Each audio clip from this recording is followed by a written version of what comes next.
So today we're going to look at a couple different things. Okay, you should have started off with these definitions. What we talked about respiration last time, right? Okay, and that breaking down what? What are we breaking down cellular respiration? What do we get from Snickers bars? Energy in the form of glucose, right? Glucose, sugar. Okay. What was an enzyme there for? What y'all define that as? It's a protein that speeds up the chemical reaction. So you need enzymes to actually help with respiration as well as photosynthesis. And remember, like I showed you last time, the process of photosynthesis and the process of respiration are interchangeable. Okay. So photosynthesis, we create glucose, and in the process of respiration, we break down glucose. Okay. And like I said, y'all probably already defined what an organism was, but what was an organism?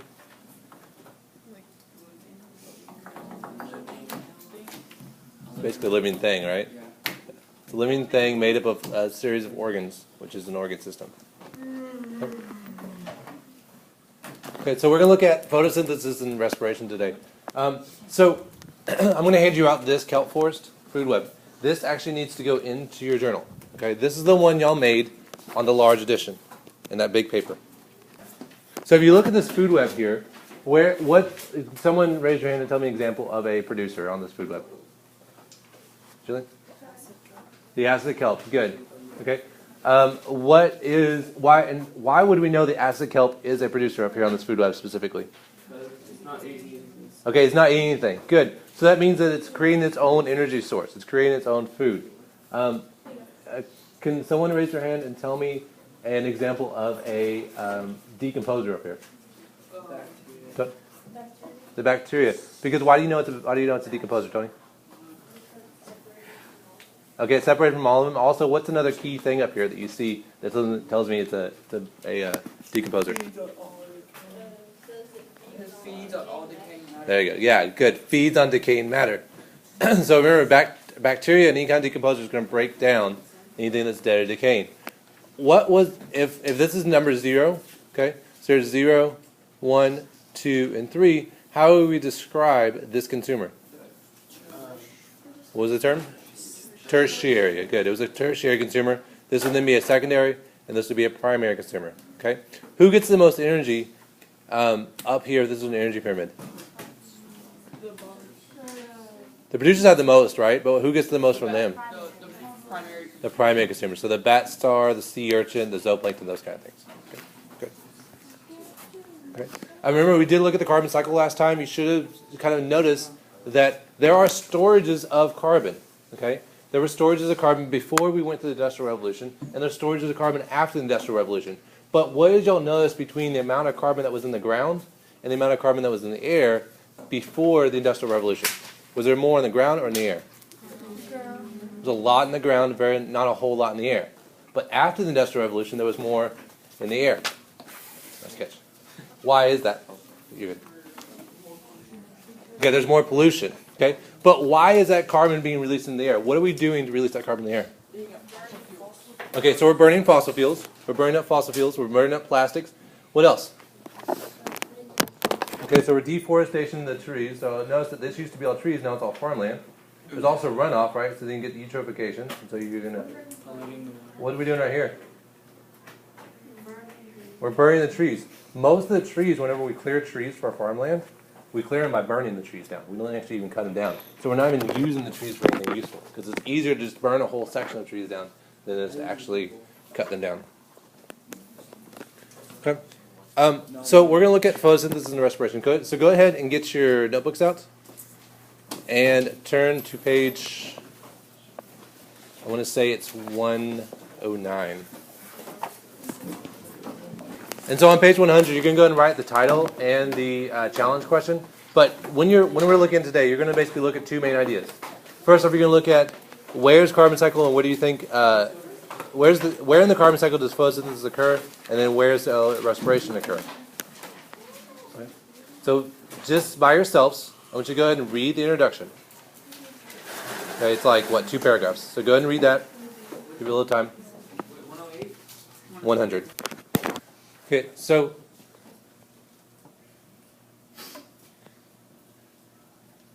where in the, based on that reading, where in the carbon cycle do you think photosynthesis occurs?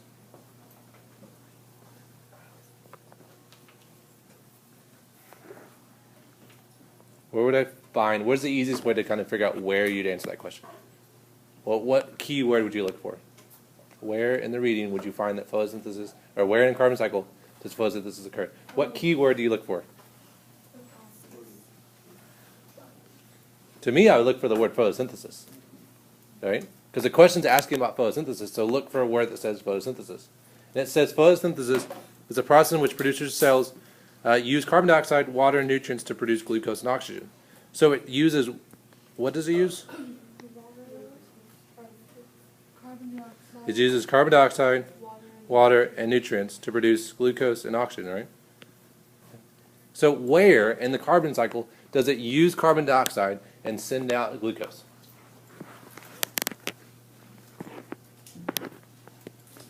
Okay, good. So you look for respiration, you found that the process by which cells release stored energy from sugars. So where in the carbon cycle do we find that? Where do we find it where it's releasing stored energy in sugars? Or what's the fancy scientific name for sugar? Glucose, right? So glucose. So where do we find glucose? In plants. Okay? So where in the carbon cycle are we seeing that we're taking this glucose and we're going to release carbon dioxide? In the forest, things like that. No, or not, and maybe not so much in the forest, but other places. Maybe that glucose is being broken down with a deer that's eaten in the grasslands, or a deer that's eaten in the forest, or something like that. Okay, so you have to kind of keep this whole thing in mind. Sure, we're going to learn the process of photosynthesis. We're going to go back and actually look at more photosynthesis, more detailed later on when we look at cells. But right now, you have to understand that there's a cycle here. Okay, photosynthesis and respiration both occur within the carbon cycle, and they both occur in plants as well as, well, animals only do cellular respiration. So keep all that in mind. So again, we're looking at the photosynthesis cellular respiration shuffle. It is a change between, and we're specifically going to say how do carbon and oxygen cycle through the environment. So again, that is what you're going to look at your notes on later on tonight and say, can I answer that question? Can I see where the carbon goes in the cycle, and then where does the oxygen go in the cycle? Okay. So we've already done step number 1. You've also stored the cards. Now step number 3 is this one.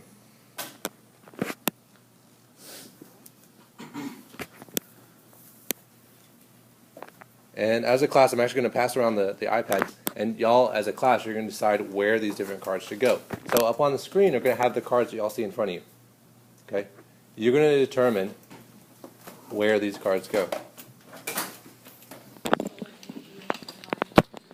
This one right here? Yeah, because if you look at the card itself, you've got solar energy and sunlight. So we're saying this is photosynthesis. So let's just kind of slide this over here. Let's put it right there. I don't know where it goes. Okay, what about this card? The iPads aren't working. What's that one? Photosynthesis. Because again, why? It's got sunlight. What about this card? What do y'all think? Photosynthesis, cellular respiration. Cellular respiration? Okay. Why? There's no sun? There's no what? Sure, there's no sun, but look, we're looking at the cell. Are we going to be able to see the sun on the cellular level? No. We're looking at something very, very, very small. Okay, something that you have to use a microscope to be able to see. But what's another clue? Let me double click on it. What's another clue here that tells me that this is a respiration? The heat going out, okay. That means that we're warming the organism. What else? The CO2. What's the CO2 doing? It's leaving. So when we do respiration, don't we breathe out CO2? Right? Okay, cool. So yeah, that's got to be respiration. What about this one?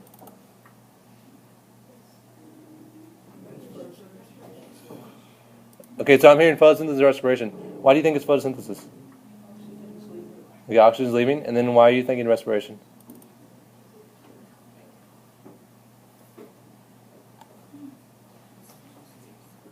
You'll see glucose, you see plants, right? So obviously that's got to be photosynthesis, right? Okay, so let's put that one over there just in case. Put it over here. right, what about this one? Respiration, why? It's going out. CO2 and H2 are leaving. You also got fishies, right? Okay, so it's got to be over here somewhere. What about this one? This is the cell of the fish. Cellular respiration. Okay. What about that one? Photosynthesis. And what about this one? Cellular respiration. All right. So are we in the right order? You think? Yes, no? Are we going to have plants first up here, and then we can get a little more direct? That's what I would think. Yeah. So, like, something like, how about this? We'll go from here, we'll go the big ones to the small ones. Does that make sense? Can we do that over here? So we got plants. Something like that. Does that look right? Yeah. Let's see. Oh, we're not right at all. All right. Try this again. Let's look at this. Why are all these photosynthesis? Y'all were on a really good track here. What did y'all see most of the time? What's going in? Sunlight's going in, okay? And also, you double click on this, what's coming out? Glucose and oxygen, right? Okay. So basically, if you've got sunlight, you've got oxygen, you've got glucose, and sunlight's going in, and glucose and oxygen are going out, that has to be photosynthesis. Okay? And then what were the key ideas here? Y'all know what this is called? This little organelle? It's called a mitochondria. If you ever see mitochondria, then it is respiration. Okay? Where does photosynthesis occur, though? What's this piece called? These guys right here. Cell wall. The chloroplast. Okay. This is called the chloroplast. So photosynthesis occurs in the chloroplast, whereas in the respiration, it occurs in the mitochondria. Okay. So if you see the difference, that's another difference. And then also notice what's coming out. Glucose is going. Well, what's going into the fish? Glucose. What's going into the plants? Oxygen. What's going into the fish? Glucose. And also, what's it say right here? I really like this idea. Glucose is used by the plant. So do plants need us to survive? No. No. The plants don't need us to survive. Plants actually don't need us at all. We need plants when they need us. Right? That's the reason why plants were actually existed before animals did. Okay? If you and really, okay, if you look at the evolutionary pattern, that's what happened. One of the first life forms on Earth was plants. Okay, and then the animals, and then human beings. Right? You all agree with that idea? Okay? So plants don't need us, we need them.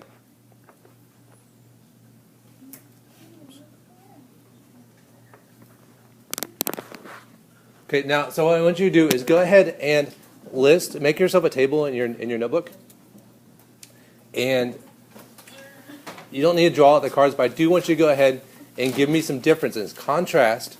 Okay, contrast means to do what? Give me the differences. Don't compare, only contrast between photosynthesis and respiration. So make a T-chart and give me at least 3 differences between, on one side do photosynthesis, on the other side do respiration using your cards. So let's kind of talk about this. On the photosynthesis side, it should go, and we'll talk about it here in just why it should be this order. Okay, it should go K, G, J, D, B, and I. Okay, did everyone at least get all those strips on that side? Wait, will you re-say that? K is in kitchen, G, J, D, B, and I. Okay, now, 2 things real quick. Okay, 2 things real quick. If you put all of those on that respiration side, you did really well. Okay, that's awesome. Good job. That means you at least kind of understand the concept, or sorry, the photosynthesis side. You understand the concept of what photosynthesis is, the kind of parts that go in and out. Okay, that's awesome. Good job. Okay, now let's talk about why it's that order. So let's see. Shall I fix over here? Okay. So it says first off, sunlight hits the green parts of the producer, often a plant. Okay. Where does photosynthesis occur? Does it occur? Where is the greenest part of the plant? Chloroplast. Right, the chloroplast, very good. It's a really awesome answer. But where do we find the chloroplast, the most chloroplast? What part of the plant? The leaves. So photosynthesis occurs in leaves. The reason why leaves are this way, they're not like this. So it can catch the sun. Very good, because it's like an umbrella. Awesome job.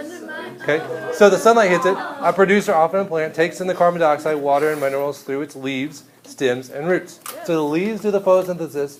The roots and the stems carry the nutrients from the ground, from the water, whatever it is, and carry it up to the top. yes. Okay, there you go. Okay, so photosynthesis occurs in the penthouse, and all the food is down in the basement. Got it? Okay. So sunlight, energy, carbon dioxide, and water come together in the chloroplast of the plant cells. Obviously, it has to occur in the chloroplast. Chloroplast contain chlorophyll, which is an enzyme. What was an enzyme again? A way to speed up the process. Good. It speeds up the process. Okay. So if that enzyme wasn't there, those coenzymes weren't there, the process of photosynthesis would be very, very slow. The plant would not be very efficient. Okay. And then it says photosynthesis produces oxygen and glucose. Honestly, the main component, the main production of plant photosynthesis or any kind of photosynthesis is glucose. Oxygen is actually a byproduct. It wasn't necessarily needing oxygen. Okay, it's going to need a little bit, but primarily glucose, because that glucose is then going to go to respiration. And then finally, oxygen is released from the plant's leaves. Glucose is used by the plant or converted into more complex sugars or starches. So when you eat corn, okay, when you eat corn, that corn is a starch. That corn is basically glucose in a really, really, really, really long chain. Glucose with glucose with glucose with glucose with glucose. Okay? Now on the respiration side, here you go, ready? Steps are E, A, F, C, L, and H. So E, A, F, C, L, and H. Okay, so let's talk about why. Okay, first off, again, if you put all those on the respiration side, you're actually really good right now. Okay, that means that you understand. Listen. That means you understand the process of respiration. You understand what comes in and out. Okay, so E, it says an organism absorbs oxygen through its lungs, gills, or other mechanisms. So you have to have oxygen. You cannot go through the entire process of respiration without oxygen. Okay, what happens if you don't breathe well enough and you're running? You pass out. Also, what happens to your legs and your arms? You get cramps, okay? Cramping, listen, cramping is a side effect of not getting enough oxygen. So the oxygen comes in, okay, and consumes sources of energy containing glucose. Oxygen is released from the plant. Where are we at? Don't put it in order, John. No. Who put it in order? Don't put it in order? Yeah. She put it in. Okay. So oxygen and glucose make their way to the mitochondria. No, we're better. Okay, oxygen and glucose make their way into the mitochondria inside the cell. Enzymes in the mitochondria speed up the chemical reactions. Oxygen and glucose make their way through the mitochondria inside the cell's organelle, or inside the organelle. Enzyme in the mitochondria speeds up the chemical reaction. Again, you have to have that enzyme. If the enzyme wasn't there, it would take far too long. It turns oxygen and glucose into carbon dioxide, water, and ATP, as well as heat. The ATP, and I didn't answer this question directly as people asked that. What is ATP for?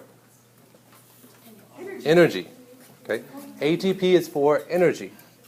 Okay, and it is used in the cell from the mitochondria. So ATP is an energy carrier. Heat also goes into the cell, and then the organism gives off, through breathing, carbon dioxide and water. So that's the reason why if you ever go up to a mirror, right, and you go to that mirror, what happens to the mirror?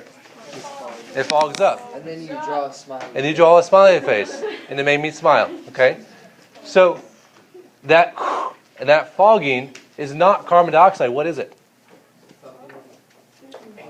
What is it? It's steam in the form of water. Because remember, you go from glucose and oxygen to carbon dioxide and water.